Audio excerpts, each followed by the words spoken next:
Hello students, welcome to Gyanjyoti coaching centre. আমি তোমাদের Namita ma'am. জ্ঞানজ্যোতি coaching সেন্টারের পক্ষ থেকে তোমাদের সকলকে জানাই স্বাগত। তো স্টুডেন্টস, আজকে আমি যে বিষয় নিয়ে তোমাদের সামনে চলে এসেছি সেটি তোমাদের ফার্স্ট সেমিস্টার মেজর হিস্ট্রির অন্তর্গত একটি বিষয়।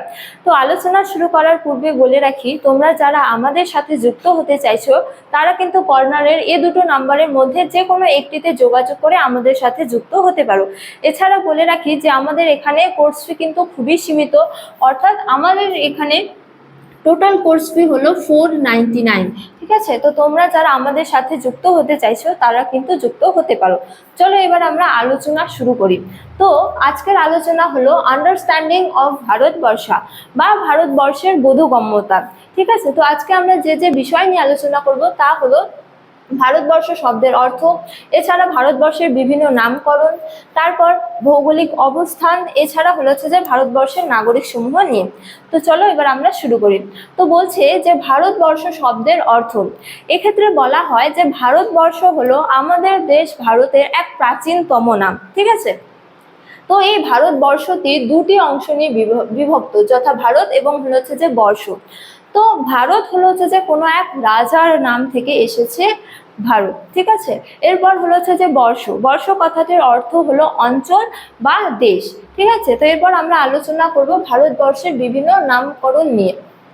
তো বলছে যে ভারতবর্ষের একাধিক নামকরণ রয়েছে, যেমন ভারত, জম্বুদ্বীপ, আর্যবর্ত, হিন্দুস্তান, ইন্ডিয়া ইত্যাদি। ঠিক আছে, তো এবার আমরা একে একে আলোচনা করব যে এই নামগুলির উল্লেখ আমরা কোথায় পাই এবং কেন এই নামকরণগুলি করা হয়েছিল। ঠিক আছে, তো প্রথমে আছে হচ্ছে যে ভারত।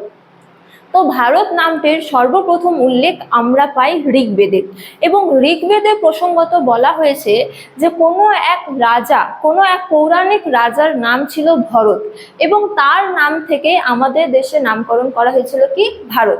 তারপরে হচ্ছে যে জম্বুদ্বীপ। তো জম্বুদ্বীপ নামটির আমরা সর্বপ্রথম উল্লেখ পাই অশোকের শিলালিপি থেকে। হ্যাঁ, এবং বলা হয়েছে যে প্রাচীন ভারতবর্ষে একাধিক জম্বু গাছ ছিল, যার জন্য এই দেশের আরেক নাম কি জম্বুদ্বীপ। এরপর হচ্ছে যে আর্যবর্ত। আর্যবর্তের ক্ষেত্রে বলা যায় যে এই নামটির সর্বপ্রথম উল্লেখ আমরা পাই বৈদিক সাহিত্যে, এবং আর্যবর্ত কথার অর্থ কি? আর্যবর্ত কথার অর্থ হলো আর্যদের বাসভূমি, অর্থাৎ এক সময় ভারতবর্ষে আর্যরা বসবাস করত এবং তার জন্য এই দেশের নামকরণ করা হয়েছিল কি আর্যবর্ত। এরপর হচ্ছে যে হিন্দুস্তান।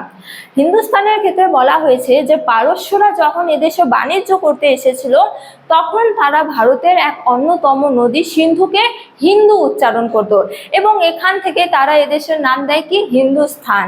ঠিক আছে, তো এই নামটি কিন্তু পারস্যের দেওয়া। তারপর হচ্ছে যে ইন্ডিয়া। তো গ্রিক ঐতিহাসিক হেরোডোটাস এবং মেগাস্থিনিস সর্বপ্রথম ইন্ডোস শব্দটির উচ্চারণ করেন। তো এই ইন্ডোস শব্দটি হলো একটি গ্রিক শব্দ, এবং পরবর্তীকালে এই ইন্ডোস থেকে ইন্ডিয়া শব্দটির উৎপত্তি। তো মূলত বলে রাখি যে ইন্ডোস বলতে কিন্তু আমাদের সিন্ধু নদীকেই বোঝানো হতো। তো এই গেল আমাদের ভারতবর্ষের একাধিক নামকরণ। এবার আমরা আলোচনা করব ভারতবর্ষের ভৌগোলিক অবস্থান নিয়ে। তো ভারতবর্ষের ভৌগোলিক অবস্থান নিয়ে বিষ্ণু পুরাণের ঋষি বলেছেন যে উত্তরং যদা সমুদ্রস্য হিমাদ্রৈশ্চ বা দক্ষিণং বর্ষং তদা ভরতং নাম ভরতি যত্র সন্ততি। এখানে উত্তরং যদা সমুদ্রস্য অর্থাৎ হচ্ছে যে উত্তরের সমুদ্র নয়, এখানে বলা হয়েছে যে সমুদ্রের উত্তরে এবং হচ্ছে যে হিমালয়ের দক্ষিণে যে দেশ রয়েছে তা হলো ভারতবর্ষ। ঠিক আছে, তো ভারতবর্ষের ভৌগোলিক অবস্থান নিয়ে আমরা বলতে পারি যে প্রাচীন ভারতবর্ষ কিন্তু বর্তমানের খণ্ডিত ভারতবর্ষ ছিল না, অর্থাৎ বর্তমানের ভারতবর্ষ পাকিস্তান, আফগানিস্তান, তারপরে নেপাল, ভুটান এগুলা নিয়ে কিন্তু প্রাচীন ভারতবর্ষ গড়ে উঠেছিল। হ্যাঁ, এবং বলা হয় যে প্রাচীন ভারতবর্ষ বা বর্তমানও ভারতবর্ষে আমরা কোথাও কি দেখতে পারি সু উচ্চ পার্বত্য ভূমি, আবার কোথাও দেখতে পারি সুদূর প্রসারী মালভূমি, আবার কোথাও রয়েছে কি উপকূল ভূমি, আবার কোথাও যেমন আছে বৃষ্টিবহুল ভূমি তেমনি আবার রয়েছে কি খরা প্রধান অঞ্চল। ঠিক আছে, তো এই গেল আমাদের ভৌগোলিক অবস্থান। এবার আমরা আলোচনা করব ভারতবর্ষের নাগরিক সমূহ নিয়ে। তো বলছে যে নৃতাত্ত্বিক বিরজাশঙ্কর গুহ বলেছেন বা বিরজাশঙ্কর গুহ ভারতবর্ষের বিভিন্ন জাতি গোষ্ঠীগুলিকে 6টে ভাগে ভাগ করেছেন। এই 6টে ভাগ কি কি? এই 6টে ভাগ হলো হচ্ছে যে নেগ্রিটো, আদি অস্ট্রেলীয়, তারপরে মঙ্গোলীয়, ভূমধ্য সাগরীয়, পশ্চাত্য গোলমুন্ড, নর্ডিক ইত্যাদি। তো স্টুডেন্টস, এই ছিল আজকে আমার আলোচনার বিষয়। তোমাদের ভালো লাগলে অবশ্যই লাইক করো এবং বন্ধুদের সাথে শেয়ার করো এবং আমাকে অবশ্যই কমেন্ট করে জানিও যে তোমাদের ক্লাসটি কেমন লেগেছে।